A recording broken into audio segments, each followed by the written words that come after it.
Bismillahirrahmanirrahim. Assalamualaikum warahmatullahi wabarakatuh. Halo guys, halo teman-teman. Bertemu lagi dalam ocehan konseling. Kali ini akan melanjutkan yaitu pendekatan behavioral pada perilaku organisasi. Ini dikaitkan tentu dengan manajemen ya, perilaku organisasi, manajemen atau administrasi pendidikan, administrasi manajemen bisa jadi nanti akan membahas, akan melihat dikaitkan dengan kondisi yang sekarang sedang terjadi. Nah, terima kasih saudara, teman-teman, saudara-saudara tidak mengenal lelah ya. Ya bisa jadi sempatnya siang, sore, mungkin malam selalu memperhatikan istilahnya apa yang saya kemukakan. Silakan nanti di upload saya diperhatikan lagi kata per kata, kemudian diharapkan masukannya ya. Dan share itu memberikan kepada men-share kepada yang lain mungkin teman-temannya. Nah, untuk kali ini menyambung yang kemarin sudah dikemukakan, yaitu behaviorisme ya, pendekatan behavioral ya, dalam perilaku organisasi. Nah, kemarin kita sudah yang terakhir sampai pada tahap-tahap pemberian bantuan ya. Sudah kita bahas itu untuk yang perilaku bermasalah ya, perilaku bermasalah yang menimpa karyawan ya atau pegawai ya, bisa juga kalau pimpinan ya yang di atasnya lagi yang akan menangani. Nah, ini bisa jadi bermasalah itu terjadi karena berlebihan atau kurang. Nah, pemberian bantuan dalam behavioral itu ada 4 tahap. Yang pertama assessment ya, penilaian ya. Penilaian ini bertujuan untuk menentukan apa yang dilakukan oleh pegawai atau karyawan yang bermasalah pada saat ini ya. Itu prinsip kan here and now, itu termasuk prinsip dari behavioral yang berhubungan dengan aktivitas nyata ya, apa yang dilakukan gitu, sebagai pengungkapan dari perasaan dan pikirannya. Nah, itu ya, jadi aktivitas itu sebenarnya perlu pikiran ya. Kemudian beberapa informasi yang dapat digali antara lain menganalisis perilaku bermasalah yang dialami oleh pegawai atau karyawan pada saat ini ya, here and now ya, secara perilaku yang khas yang spesifik ya. Ini tiap-tiap orang berbeda.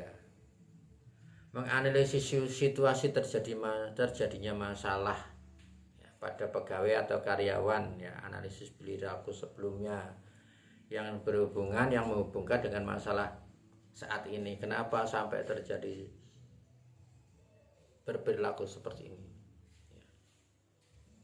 Kemudian menganalisis hal-hal yang memberikan dorongan motivasional ya, bahwa sangat senang untuk ini ya, ada dorongan yang pemicu yang bagus atau dalam tanda kutip ya, tidak. Kemudian menganalisis kontrol diri, self control, menganalisis hubungan sosial ya, social relation, kemudian menganalisis lingkungan fisik, sosial dan budaya. Nah, pihak pimpinan ya, jajaran pimpinan dan pihak manajemen dalam kegiatan assessment ini melakukan analisis berdasarkan ABC, antecedent, behavioral, dan konsekuen. Antecedent itu apa? Antecedent itu pencetus perilaku. Kenapa perilaku yang seperti itu muncul? Kenapa dia harus memunculkan perilaku seperti itu? Penyebabnya apa? Kemudian perilaku yang dipermasalahkan, perilaku dia ini ngapain dia selalu seperti itu ya? Perilakunya, tipe perilaku, bentuk perilaku ya. Kemudian frekuensi ya, sering tidaknya, durasi lama tidaknya, intensitas.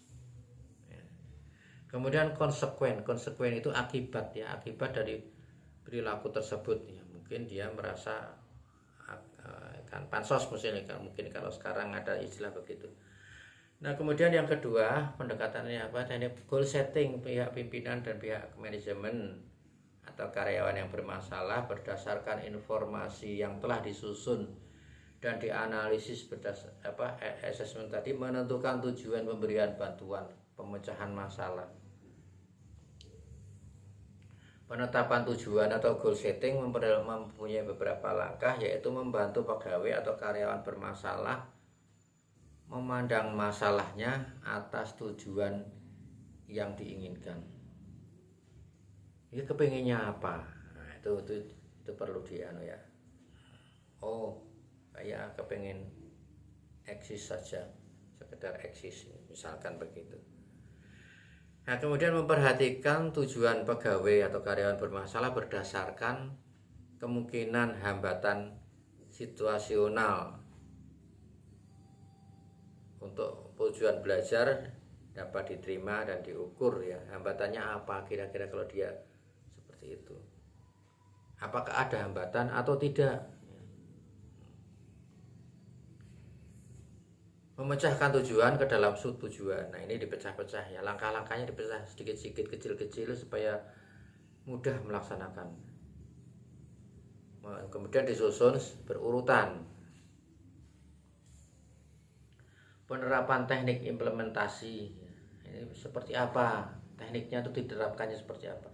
Pihak pimpinan atau jajaran pimpinan dan pihak manajemen dan pegawai atau karyawan bermasalah setelah merumuskan tadi goal setting tadi, tujuan pemberian bantuan, kemudian menentukan strateginya, tekniknya apa, caranya gimana untuk mencapai perubahan yang diinginkan ya.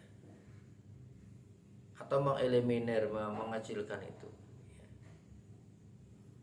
Nah, dalam penerapan atau implementasi teknik ini, pimpinan atau manajemen membandingkan perubahan perilaku antara sebelumnya, kondisi sebelumnya ya, data sebelum intervensi dengan sesudah intervensi atau sesudah perlakuan. Nah, kemudian evaluasi dan pengakhiran ya, evaluation ya, and termination ya. Evaluasi itu dibuat atas dasar untuk melihat perkembangan ada perubahan perilaku atau pegawai bermasalah tadi ya. Nah, perilaku tersebut digunakan sebagai dasar untuk mengevaluasi efektivitas pemberian bantuan ya. Jadi perubahan tadi ya, yang sebelumnya seperti apa, adakah berubah meningkat ke arah lebih baik. Pemberian bantuan, pemecahan masalah serta efektivitas tertentu dari teknik yang digunakan. Tekniknya efektif apa tidak? Ya jangan-jangan langkahnya ada benar, tekniknya masih belum pas. Nah, selanjutnya terminasi atau pengakhiran ya, ini bukan hanya mengakhiri saja, tapi juga tadi dievaluasi dulu, perlu ndak nanti ada perlakuan yang siklus yang selanjutnya. Nah, ini menguji apa yang dilakukan terakhir kali oleh pegawai atau karyawan bermasalah. Kemudian mengeksplorasi kemungkinan penambahan pemberian bantuan tadi ya. Nah, apakah perlu diberi bantuan tambahan supaya lebih baik, lebih hebat lagi gitu kan. Kemudian membantu pegawai atau karyawan bermasalah mentransfer apa yang dipelajari dalam perilakunya sekarang. Ya, behavioral itu anunya apa? Belajar itu ya. Jadi fokusnya itu pada semua perilaku itu hasil dari belajar. Kemudian memberi jalan untuk memantau secara terus-menerus perilaku pegawai karyawan bermasalah. Nah, Pendekatan behavioral mempunyai beberapa teknik. Yang pertama adalah penguatan positif, ya. Positive reinforcement. Penguatan positif itu merupakan pemberian bantuan yang bersifat menyenangkan. Pemberian bantuan menyenangkan itu hadiah, pujian, ya kan, ekspresi dari pimpinan petinggi, ya. Nah, setelah perilaku tertentu yang diinginkan itu muncul, ya, atau ditampilkan. Nah, tujuan penguatan tersebut itu agar perilaku yang diinginkan akan diulang. Nah, jadi caranya supaya kita men-setting orang mengulang perilaku itu sebenarnya tidak susah, ya, meningkat dan menetap. Nah, prinsip penerapan penguatan positif yang pertama adalah kekonsekuensian, ya, kontingensi, yaitu bentuk penguatan harus diberikan hanya setelah muncul perilaku target yang diinginkan, bukan sebelumnya. Itu harus kita konsekuen, ya. Hal ini dimaksudkan untuk menciptakan hubungan yang jelas antara tindakan dengan imbalan, ya. Begitu berperilaku itu langsung misalkan dipuji, wis mantap, gitu kan. Nah, bagus, terus dikasih hadiah. Kalau anak kecil ya kasih permen, itu udah cukup. Kemudian kesegeraan, immediacy, ya, menjadi penguatan yang paling efektif apabila segera diberikan sesudah munculnya perilaku yang diinginkan. Karena asosiasinya atau keterkaitannya menjadi kuat, ya. Itu kalau orang dewasa bisa juga, ya, di setting seperti itu. Kemudian spesifik dan jelas perilaku apa yang akan ditingkatkan dan perilaku apa yang akan memperoleh penghargaan, ya. Bintang jasa misalkan begitu, atau tadi, ya, kalau berjuang bintang jasa, naik pangkat. Nah, kemudian ini penguatan berupa penguatan sosial pujian atau apresiasi verbal. Kemudian penguatan nyata atau material berbentuk bonus, hadiah, stiker atau insentif finansial, hadiah duit, misal kasih duit. Penguatan alami berupa peningkatan tanggung jawab atau kesempatan untuk pengembangan, kesempatan untuk mengikuti pelatihan. Nah, kemudian teknik pembentukan atau shaping, ya, yaitu suatu proses bertahap untuk memperkuat langkah-langkah kecil yang mendekati perilaku target akhir, ya. Target yang terakhir itu apa? Ini step-stepnya, langkah-langkahnya. Nah, langkah penerapan dalam perilaku organisasi, ya, itu pertama mengidentifikasi perilaku, yaitu untuk menentukan perilaku yang spesifik, ya, dengan analisis ABC tadi, penyebab perilakunya apa, terus perilaku yang sekarang behaviornya itu perilakunya sebenarnya apa, penyebabnya apa, pencetusnya apa, kemudian akibatnya apa, itu dianalisis dulu. Kemudian sesudah itu target yang diinginkan untuk kemajuan itu seperti apa. Nah, ini tentu untuk mengetahui adanya perubahan kita harus menentukan dasar baseline-nya, dia itu sebenarnya dulunya seperti apa. Kemudian pilih penguatan atau reinforcement dengan menentukan imbalan yang bernilai atau bermakna bagi pegawai atau karyawan. Ini bisa berdiskusi sebelumnya, ya, atau cari info mengenai pegawai atau karyawan supaya hadiahnya itu ada berarti. Kemudian susun jadwal, yaitu menentukan kapan penguatan itu diberikan, misalkan setiap kali atau berselang, ya. Ini kasih sekarang, kasih besok enggak, kasih lagi besok enggak. Kemudian pantau atau, ya, dan evaluasi yang pengamatan terhadap perubahan perilaku, ya, dan sesuaikan strategi. Kemudian, ya, selanjutnya ini langkah pemberian penguatan seperti penguatan. Langkah pemberian penguatan seperti apa? Ya, tadi, ya, mengumpulkan informasi dengan analisis ABC, antecedent, behavior, and consequence, memilih tingkah laku target yang ingin ditingkatkan, ya, atau tingkah laku yang jelek itu mungkin dikurangi, dieliminir. Kemudian menetapkan data awal, ya. Data awal itu posisi awal, ya, dia dulunya ini seperti ini, nanti akan diubah, ya, dengan behavior tadi, belajar, pembelajaran. Kemudian menentukan penguatan reinforcement yang bermakna. Bermakna itu yang sesuai dengan keinginan yang bersangkutan yang bermasalah tadi. Ya, jadi tidak sembarangan memberikan reinforcement. Ya. Dia perlunya A, kasih B, kan. Kemudian menentukan jadwal pemberian reinforcement. Kemudian penerapan reinforcement positif, pujian atau hadiah yang kecil tapi sering, itu efektif ya, lebih efektif daripada kasih besar tapi itu tidak lagi ya. Jadi yang besar itu bisa dipecah-pecah menjadi hadiah kecil-kecil tapi sering. Nah sekarang teknik kartu ya, token ekonomi ya, teknik modifikasi perilaku yang digunakan untuk meningkatkan perilaku positif serta mengurangi perilaku negatif ya, dengan berakar pada pendekatan behavioristik ya, pengkondisian operan. Nah teknik ini dilakukan melalui pemberian token seperti poin, stiker atau koin digital ya. Kalau itu sekarang ada istilah kalau belanja banyak nanti dikasih apa itu ya, yang kartu yang nanti kalau belanja tinggal potong itu. Ini sebagai penguat ketika pegawai atau karyawan telah menunjukkan perilaku yang sesuai dengan target yang diinginkan. Pegawai atau karyawan diberi koin yang kemudian dapat ditukarkan dengan hadiah reinforce cadangan yang bernilai ya, belanja nanti dapat menyerahkan itu misalkan ya, terus nanti belanjanya habisnya berapa dipotong nilai itu tadi. Nah strategi ini menghindari pemberian penguatan secara langsung ya, tidak diberikan langsung tapi tadi lewat kartu, lewat itu ya. Nah tujuannya adalah untuk mengembangkan perilaku adaptif, perilaku yang sesuai melalui pemberian reinforcement dengan token ketika perilaku yang diinginkan telah menetap ya.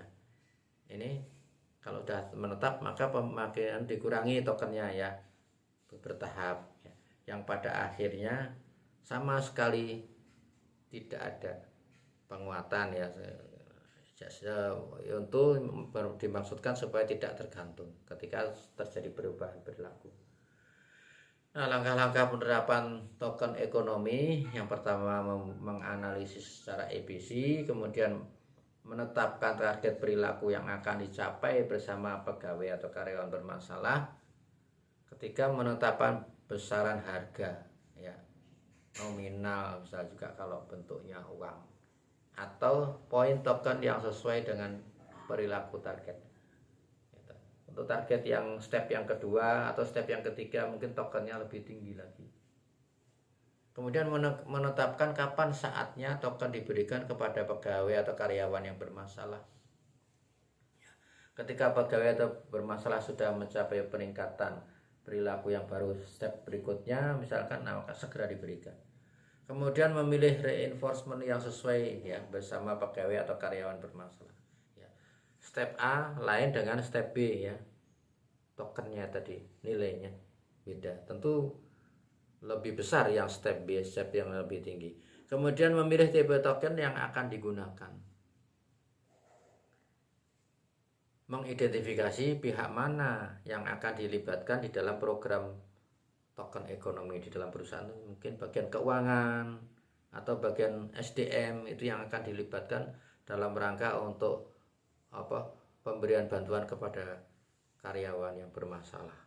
Kemudian menetapkan jumlah dan frekuensi penukaran tokennya, ini jumlahnya berapa, nominalnya berapa kalau uang misalkan, terus kapan itu, di mana harus ditukarkan.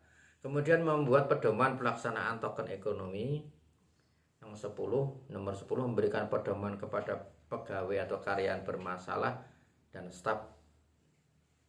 Selanjutnya melakukan monitoring, diawasi ya, tentang perubahan itu apakah dia menjadi lebih baik terus atau turun lagi ke level yang tidak bagus misalnya. Nah teknik yang selanjutnya untuk pemberian bantuan adalah shaping. Shaping itu pembentukan perilaku baru yang belum sebelumnya belum pernah ditampilkan dengan memberikan reinforcement. Ya, jadi perilaku baru seperti apa? Misalkan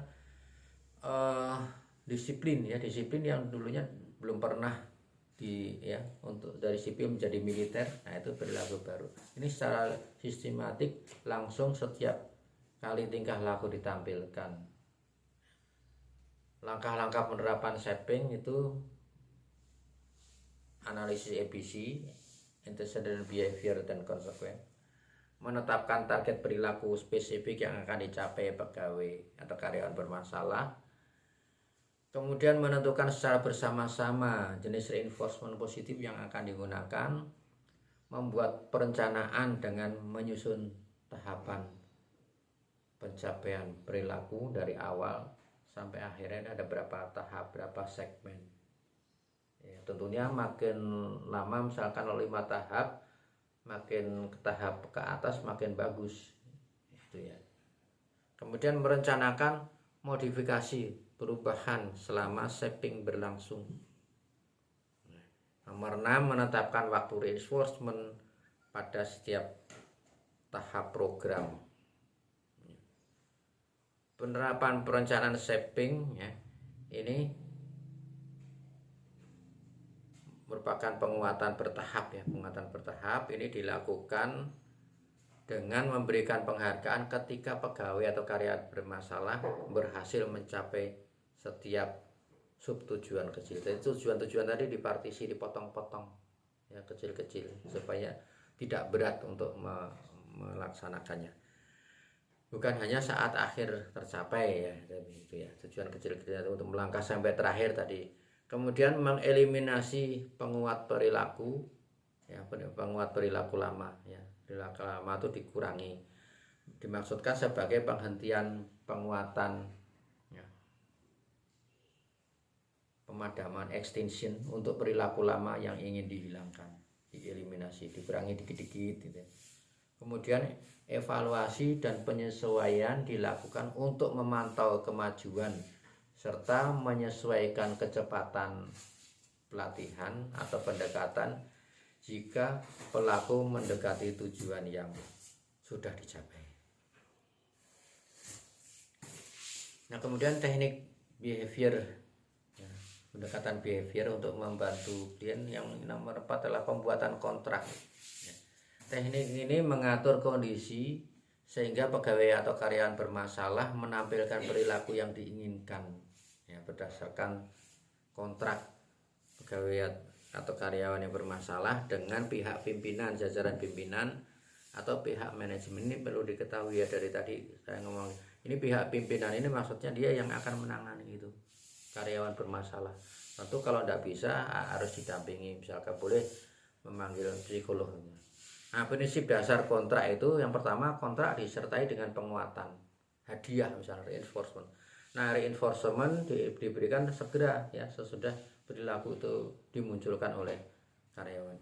Kemudian kontrak harus dinegosiasikan secara terbuka ya, transparan dan bebas, serta disepakati antara pegawai atau karyawan bermasalah dengan pihak jajaran pimpinan atau pihak manajemen. Kemudian kontrak harus fair ya, tidak berat sebelah, tidak terlalu membebani, tidak mengintimidasi ya. Kemudian kontrak harus jelas ya, target tingkah lakunya, frekuensinya, kemudian lamanya kontrak. Misalkan ini kita akan melaksanakan ini untuk berapa lama ya, nah, itu kesepakatan. Kemudian kontrak dilaksanakan sesuai dengan program dari kantor ya, dari instansi ya. Nah, langkah-langkah pembuatan kontrak seperti apa ya, itu langkahnya tetap aja analisis EBC dengan pilihan tingkah laku yang akan diubah ya. Yang krusial yang mana yang akan diubah. Kemudian tentukan data awal, ini orang ini yang sebenarnya masalahnya apa, itu dari situlah yang akan diubah, baseline data ya, tipe tingkah laku yang akan diubah, perilaku yang akan diubah. Kemudian tentukan juga jenis penguatan yang akan diterapkan atau diberikan. Kemudian reinforcement, setiap kali perilaku yang diinginkan ditampilkan sesuai jadwal. Kemudian memberikan penguatan setiap saat perilaku yang ditampilkan itu menetap ya. Ini udah bagus ini untuk partisi ini ya. Untuk tahap ini dia udah menetap, udah selalu dia tidak akan turun lagi ke perilaku yang tidak baik misalnya.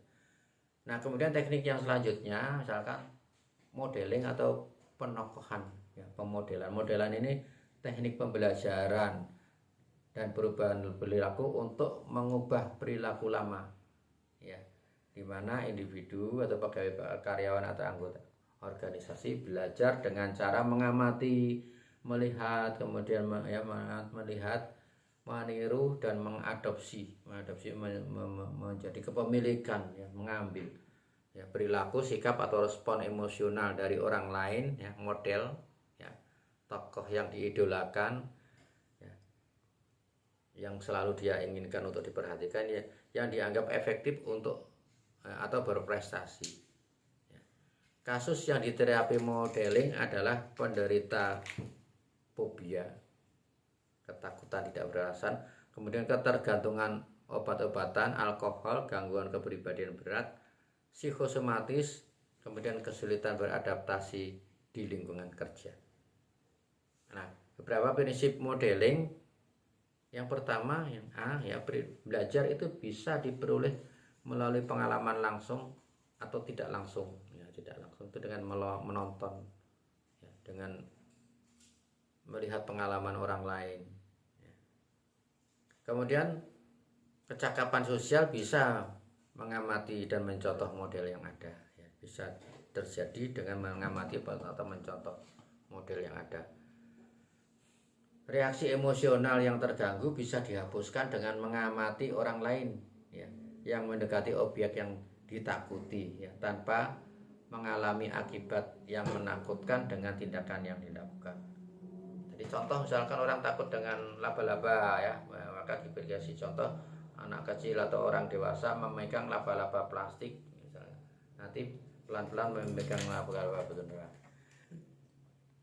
Kemudian pengendalian diri dilakukan dengan cara pengamatan atas model yang dikenai hukuman. Nah, untuk perilaku yang salah, model dikenai hukuman. Nah, ini untuk belajar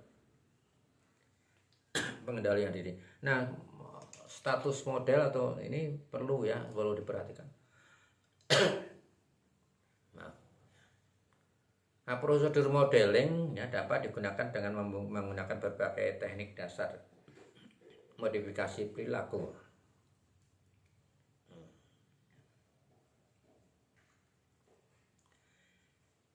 Macam-macam penokohan atau macam-macam model. Ini ada model nyata, penokohan nyata, live model. Contohnya terapis, pimpinan atau orang-orang yang dikagumi ya, menjadi idola. Kemudian penokohan simbolik ya, simbolik model. Contohnya tokoh-tokoh yang dilihat melalui film, ya, video atau media lain. Penokohan ganda, multiple model. Nah, langkah-langkahnya untuk pemodelan menetapkan bentuk penokohan. Pada live model, pilih teman sebaya, pegawai atau karyawan berdasarkan umur, status ekonomi, dan penampilan fisik. Bila mungkin ya, gunakan lebih dari satu model supaya ada bandingannya. Kompleksitas perilaku yang dimodelkan harus sesuai dengan tingkat perilaku pegawai atau karyawan. Ya, itu harus sesuai ya, modelnya harus sesuai dengan yang dipilih ya, dicari yang sesuai dengan yang dialami oleh karyawan ya, jangan berbeda ya, apalagi jauh. Kemudian kombinasi modeling dengan aturan, instruksi, behavior rehearsal, dan penguatan. Ada kombinasi ya, dengan instruksi dan lain-lain ya, dengan komen misalnya. Saat pegawai karyawan bermasalah, memperhatikan tokoh-tokoh, berikan penguatan alamiah. Di komen ya, melihat film, nah kita juga sama-sama melihat di komen. Oh ini loh, ini akibatnya begini. Kemudian membuat desain pelatihan pegawai atau karyawan bermasalah untuk meniru model itu secara tepat. Langkah-langkahnya dipartisi kecil-kecil. Nah, bila perilaku bersifat kompleks, ya, maka modeling dilakukan dari yang paling mudah ya, ke yang lebih sulit. Ya, kalau perilakunya itu banyak, ya, kesalahan banyak. Melakukan pemodelan di mana tokoh menunjukkan perilaku yang menimbulkan rasa takut bagi pegawai atau karyawan bermasalah. Kan ada trauma-trauma kadang-kadang karyawan ya di perusahaan, pabrik misalnya gitu ya. Trauma tertentu maka itu bisa disembuhkan melalui pendekatan behavioral.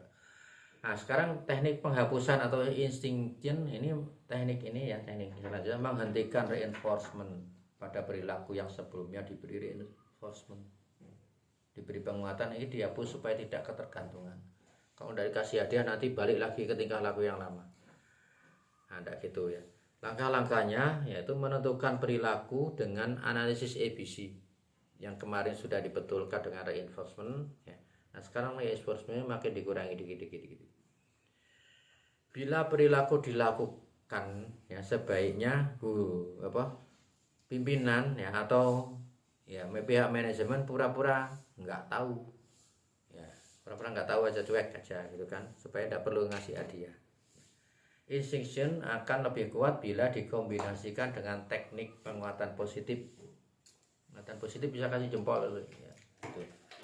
Kemudian yang lanjutnya teknik pembanjiran ya. Extinction tadi udah selesai, sekarang teknik pembanjiran. Pembanjiran itu seperti apa?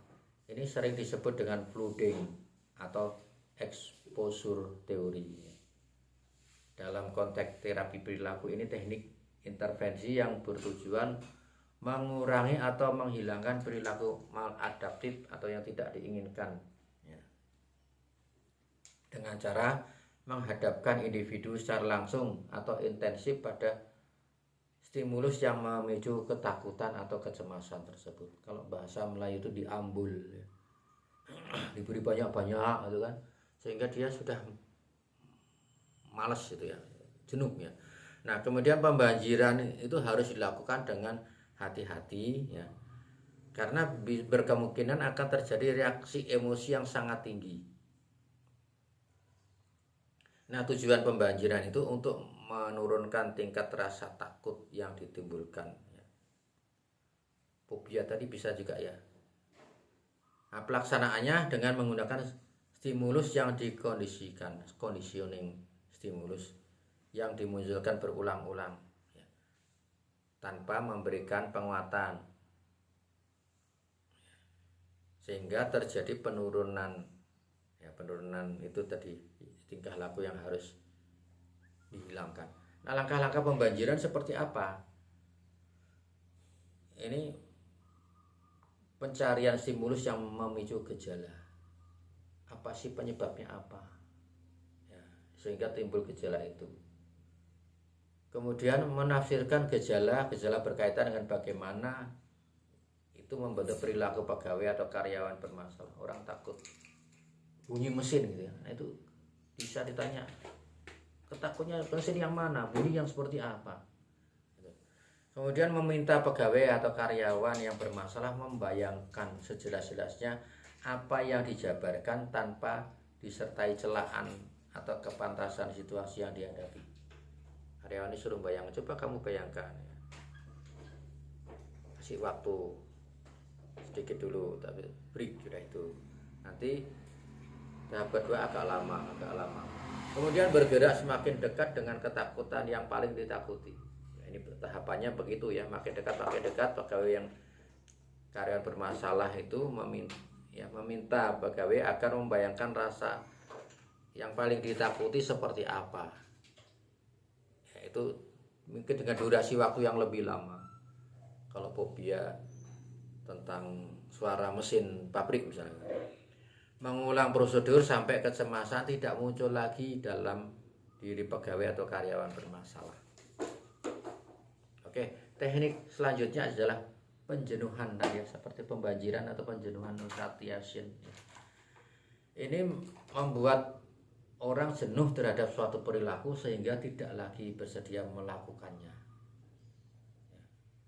menurunkan atau menghindari perilaku yang tidak diinginkan dengan memberikan yang semakin banyak dan terus menerus.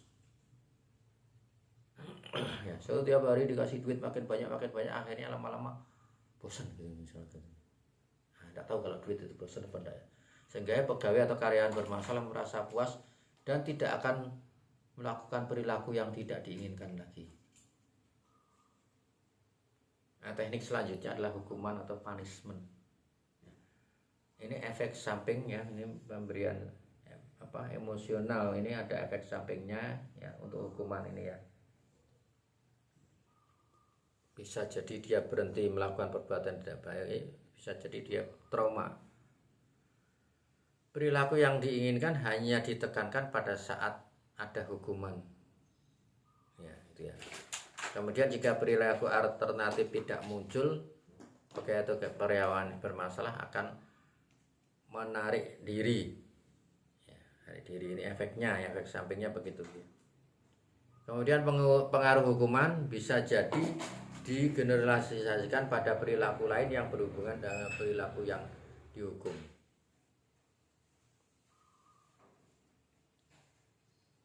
Terapi aversi ya, pendekatan ini ada terapi aversi ya, tekniknya.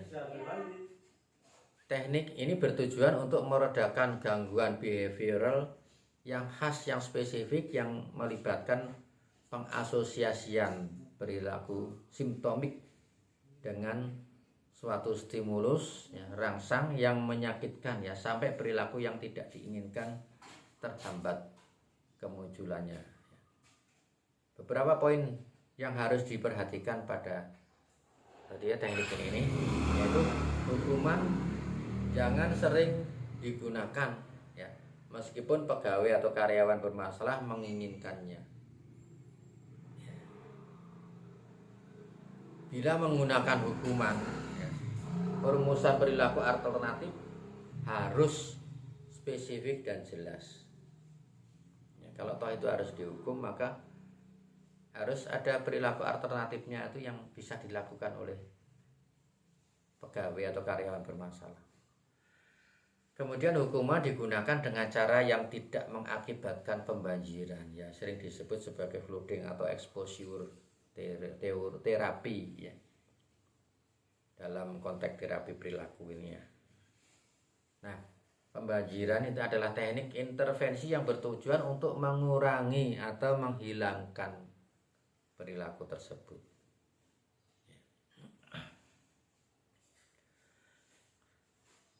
Nah,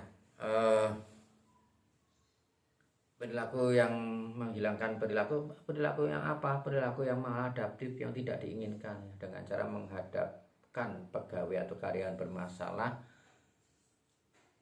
secara langsung dan intensif pada rangsang atau stimulus yang memicu ketakutan atau kecemasan tersebut ya, merasa ditolak ya,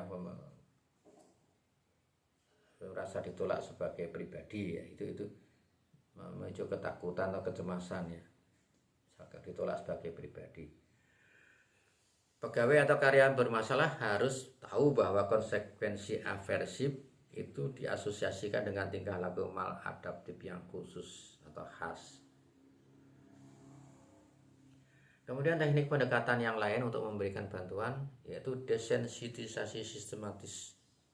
Nah, ini untuk menghapus rasa cemas ya, dan tingkah laku menghindar ya.